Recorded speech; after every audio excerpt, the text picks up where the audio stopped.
Good morning, guys. It's a beautiful morning out here in Pennsylvania. Counting down to the end of summer. Kids start school next Monday. It's me, the host with the most, Mr. Tone Malone, aka Mr. Tone Neo, aka Amaya's dad, aka God's child, aka it's me again.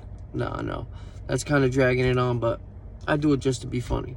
Anyway, so this morning I'm watching YouTube, one of my favorite things ever, and I see a video come across of a bunch of black guys and women, and they're at a gun shop, and there's a lady and a gentleman inside who don't want them to come in. They have now been kicked out of the store. Their reasoning behind kicking them out of the store is there was 18 of them going in the gun shop. Now, mind you, this place is enormous. It looked like a Walmart. And not a super Walmart, but a regular Walmart. And they were trying to they wanted to shop for guns. But the people, with their reason, said there was too many of them and they didn't know what they were going to do with the guns. Which is, I went through a little bit of racism. I'm sure everybody of minorities do. It hurts.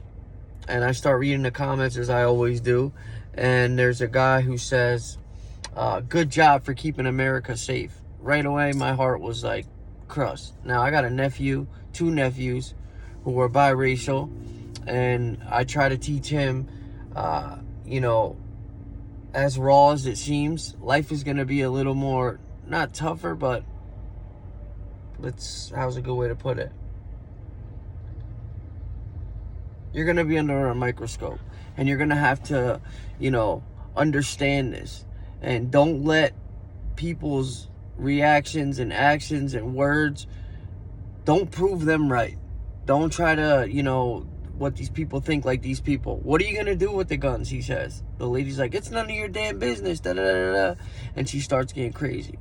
So I teach my nephew, you're going to have to really control yourself and carry yourself the way your dad raises you, which is amazing. And it's all about respect. As sad and as wrong as it is, this is the world that we live in. There will always be racism. There will never be, an end to this racism thing. As long as there's people that are different, there's going to be different opinions. Now, as I'm watching the video, like I said, and I read the comment, that one comment that says, thanks for keeping America safe, I commented back on that guy. And I said, now this is exactly what racism is. And he messaged me back and he says, no, imagine what they would have did if he would have sold them the guns after that. I said, this is the problem, the imagining. This is why people imagine things. They see movies, if they're not from certain neighborhoods or never came in contact with different people, they have a fear of what the movies show them. And I know this is true by firsthand experience. It's tough. So I said to him, imagine, it's funny how I said this. I said, imagine if you were that black man. Imagine if that was your son. Imagine how you would feel. If you paid your taxes, you worked, you were allowed to work, you were allowed to, do everything else that they tell you to do. But you can't go shop for a firearm to protect you and your family. Imagine. Now, this happened one time in Giant. It was a Laneco back in the day in Copley.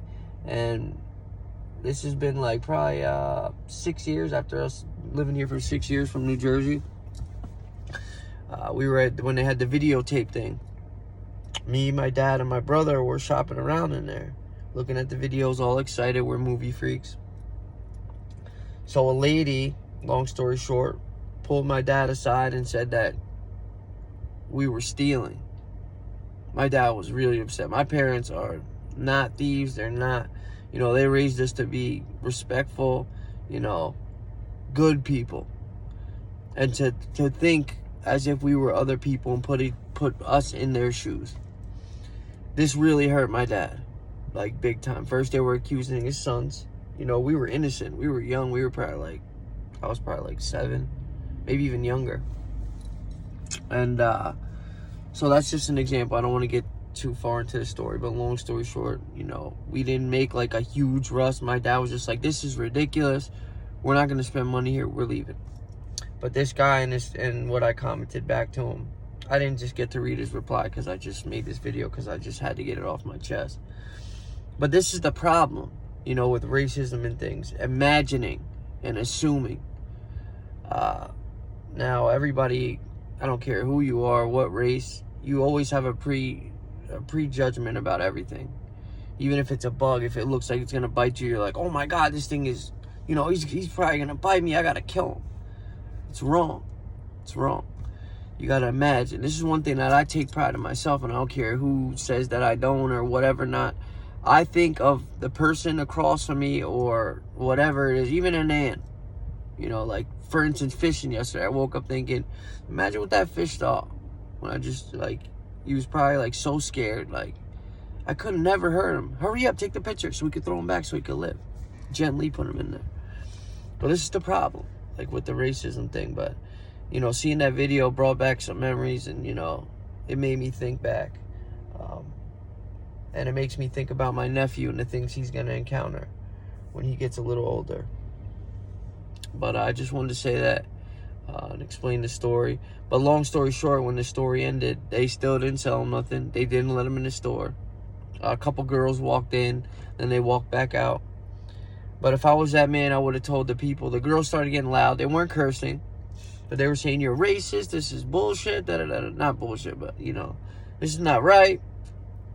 And I was thinking, if I was that man, I would have gathered his people and been like, guys, listen, you know what? Let's just show him that we're not who he thinks we are. Politely turn it down, say, you know what? I apologize. I'll take my money elsewhere. Period.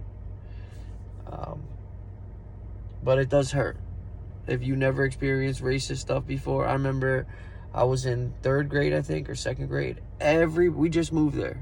Well, I was in kindergarten. I moved here when I was like 5. But everybody in the class got an invitation to a birthday party, and one of the kids said, hey, Ray, did you get invited to the birthday party? And I didn't. It was a pool party. I was the only one that didn't get invited. And it hurt. I remember coming home that day, and I was so upset. I was upset. It hurt a lot.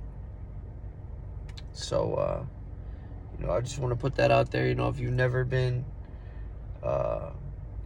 hit with the racist card, or, you know, been racist, or been dealt with racist stuff, it hurts. So if you guys, you know, if this message gets anybody, you know, try to put yourself in other people's shoes, whether it's racism, whether it's whatever it is, and understand, what if we treated everybody as if they were our children, our son or our daughter, excuse me. It's still early. I fumble in the morning. We would probably live in a peaceful, you know, calm world filled with love. But reality is we don't, and we won't. But all we can do is help try to change. So today, I don't ask anything from you, but I ask every little thing you do. Think of it as if it was you. That's all. Have a good day. Follow me on Facebook and YouTube. Hit it up with a like and share. Have a good day, guys.